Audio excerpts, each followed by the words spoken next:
Hello, it's Jahara. Welcome back to my channel, to the Witchy Reader. So I'm going to be doing the mid-year book tag because I haven't done it in a while. I don't think I did it last year because there's been a lot of craziness and things are still not that great, but they should be better soon-ish.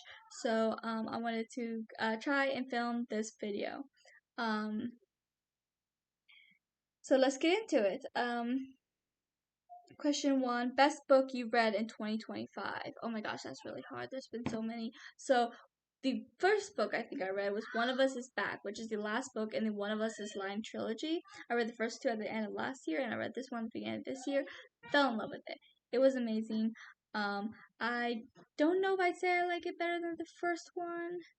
It might be a bit neck and neck with those, to be honest, but I did like it better than the second one. The second one I did not like as much. It wasn't bad or anything, it just wasn't as good as the first or the third, in my opinion. But I love the third one. I rated 5 stars. There's also see what have I read this year. The Towers of Nine is definitely one of my favorite reads, as well as Water's Edge by Ellie Lieberman. Towers of Nine was and I think I've read all of her series this year. I think it was this year I read it. So Towers of Nine. I don't remember the second book's name. Drawing Lines in Blood, and what I'm currently reading, Dawn of the Nightmare, which is also one of my favorites, even though I'm not technically done with it, but I think I'm over halfway. All by Alyssa Louted, then Water's Edge by Ellie Lieberman, Clown Worm by Adam Andrews Johnson, and Classified by Donna Powers. Those are definitely my favorite reads, I think. I absolutely loved them. They were all so good. Highly recommend all of them. And yeah, so definitely check those out. Number 2 is best sequel you read so far. Best sequel. I don't think I've actually read that many sequels this year. Oh yes, I did. The second book of Towers and Memories. Loved it. Such a great sequel to such a great book. Obviously, Drawing Lines in Blood and Dawn of the Nightmare as well are great sequels to the first book. All amazing. So yeah. I'm also reading books 5 and then 6 of Warriors: A New Prophecy. Technically, I read this book once in high school, so I'm trying to finally finish the series because I never did finish. I read like the first 6 books, the second 6 books, and then I think I've read 4 of the super editions, maybe 5 at the most. So I was rereading them so that I could continue because I've never seen the third one or on. So that's what I'm doing. But I've been loving book 5. Maybe it's because I'm slightly biased because I'm obsessed. Leaf Pool is my favorite character, and Leaf Pool and Crowfeather are my favorite couple, and I've been loving them. So, number 3, new release you haven't read but want to. I think I've read the newer releases that I've been meaning to. I did beta read a sapphic short story for Adam. It was amazing. I don't think it's published yet though. And there are books that I know are coming out soonish that I definitely want to read, but they're not out yet. So I think that's the closest thing to new release I've read. I'm not entirely sure if it's actually out yet. I'll have to check. But highly recommend when it is out because it was amazing. Most anticipated release for the second half. I have no idea what's coming out the rest of the year, to be honest. I mean, I know there's author friends that talk about their next releases, but I don't know. I don't think there's like a date of when. I know Ellie said she wanted to get a Dance of Bone and Blades out, I think because she wanted to enter it in a contest by the end of the year. So that might come out by the end of the year, and I definitely am looking forward to that. So yeah. Then there's biggest disappointment. I can't think of any. Like I always explain that I'm in this little reading bubble, and sometimes I go out of my reading bubble. Most time when I read something, I know I'm going to like it. Very few times have I actually been disappointed in a read. I read what I know I like, and yeah, sometimes and even when I do go out of my comfort zone, it's still something in the realm of what I like. So yeah, I don't think I have a disappointment this year. Everything I've read, I've generally enjoyed.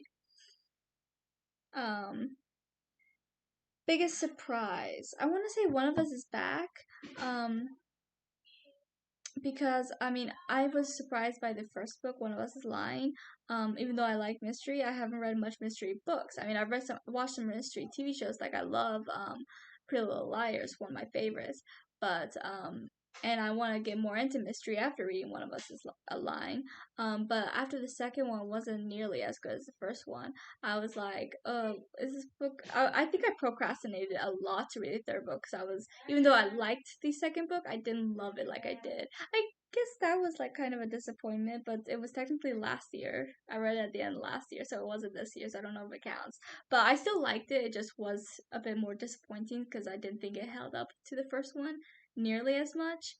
The game wasn't as good. I do like the ending of it. But I also didn't like the characters as much. Don't get me wrong, they're not bad characters or anything. I guess it just didn't sit with me. They just didn't resonate with me. I guess it's the first ones, but then the third ones brought back the ones from the first ones, and I really enjoyed the direction it went. And so I kind of thought it wasn't gonna be that good because the second one wasn't as good, but then I was surprised because I was like, oh my gosh, this is actually so amazing. Same with Beyond the Isle of Lost. Even though I liked the fourth Descendants movie, it wasn't nearly as good as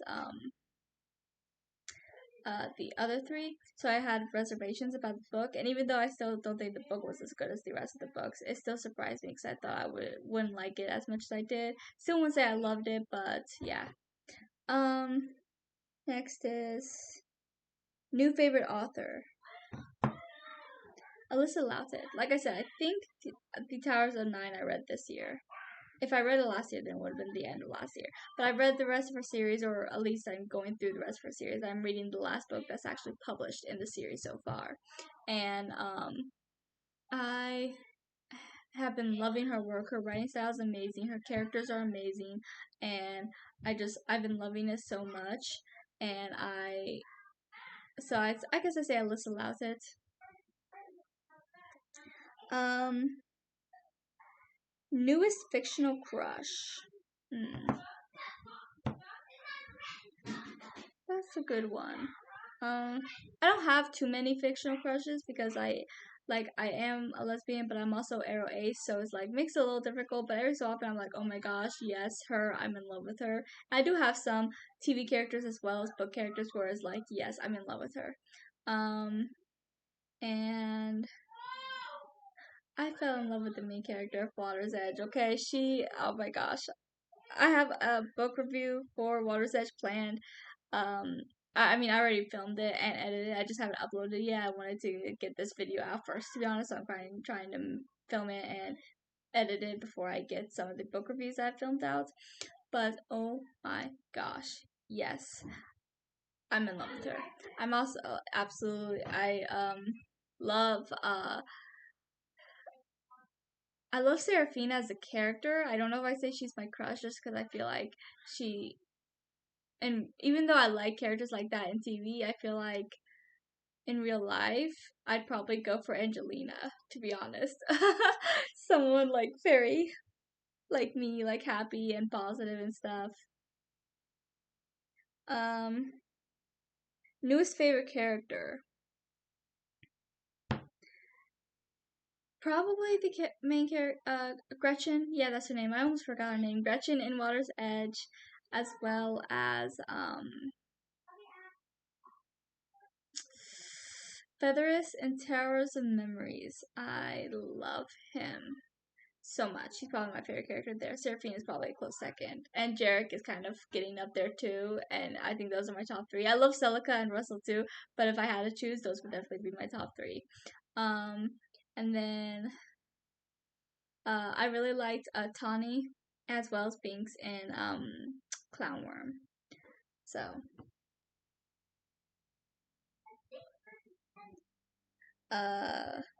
book that made you cry. I don't actually think there's been a book that made me cry this year yet, which is a little surprising. But I will say that Water's Edge made me emotional. I don't think I cried, but it definitely made me emotional because of the themes. So I'm gonna go with that. Book that made you happy. Um,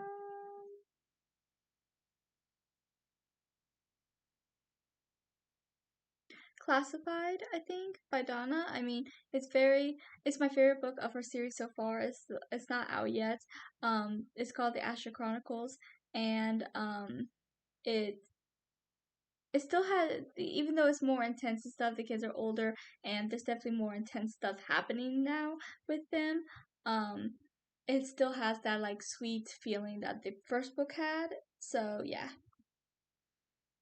Um, Favorite book to movie adaptation. Uh, I did love Shadow and Bone. I mean, technically that's not a movie, but I'm gonna go with it. But you know what? I'm gonna do this. I'm gonna say The School for Good and Evil because this is the only one where I truly believe the book is no, the movie is far superior than the book. The book is usually better. I don't care what you said. They expand more, and stuff. And even though there might be like a few things in the movies, like I've had that happen where it's like, oh my gosh, I like how they did that, and but overall the book is better. But that movie, I when I heard that movie was coming on Netflix and it had some people I liked, I was like, oh my gosh, I want to check it out. Then I found out it was a book. I was like, wait a minute, I think I heard of that book before. So I decided to get the books. I got the first three because I think there's like six. Um, and I was like, okay, I'm going to read the first book and then that night read, and then after I finish it, watch the movie. So I read the first book and then like I finished it kind of late, so I decided to stay up extra 2 hours and watch the movie that night. And I was like, okay, is this movie gonna